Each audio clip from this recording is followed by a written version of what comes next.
Okay, we've been looking at some compositions of trig and inverse trig functions, but in the past examples we've had a number there, and here we've got a variable here.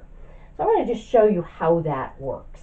Now with a number, we can easily look at the number and see whether it's positive or negative, and that's going to help us figure out what quadrant we're in. Here we have to be told. I'm told that u is positive. If I wasn't told, this would actually be two problems. What do I do if u is positive, and what do I do if u is negative? Okay. All of the homework in the book, you will be told that u is positive when you're asked to do something like this. Okay. So, I'm going to call this theta. Okay. And so what I know is that cosine of theta is equal to u, and theta's in the interval from 0 to pi. Now I know that corresponds to quadrants 1 and 2 because u is positive, because we were told that. I know I'm in quadrant 1. Okay. So I know my theta is just an acute angle, which is kind of nice. Okay. All right. Now, if cosine of theta is equal to u, I'm going to just write that as a fraction, u over 1, because then I can say cosine is adjacent over hypotenuse. So I can label two of those sides.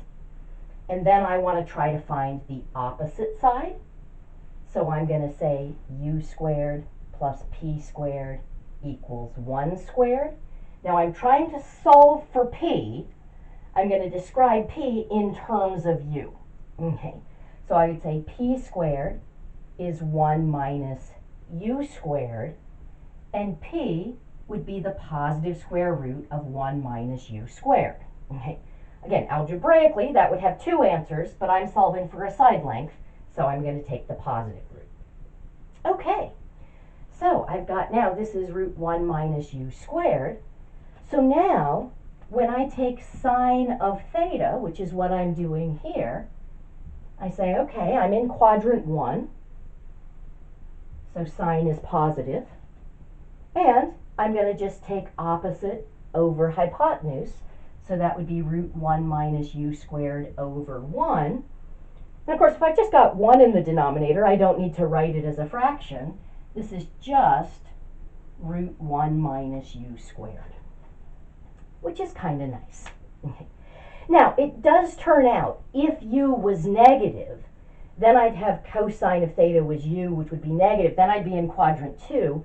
Turns out I would get the same formula in that case as well.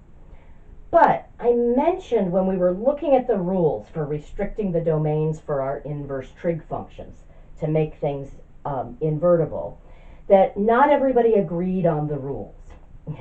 Turns out, if we go with the rule that we always have to choose a quadrant that's adjacent to 1, so we're always choosing either 2 or 4 as our second quadrant, then when you're working with secant and cosecant, if you compose that with, let's say, tangent or cotangent, you get different formulas in the two quadrants.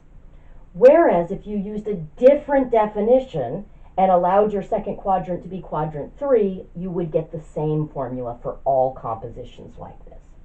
So that's the reason that there are two different agreed upon definitions. Again, this semester you're just responsible for the definition that our book uses, so we're always going to use quadrants 2 and 4.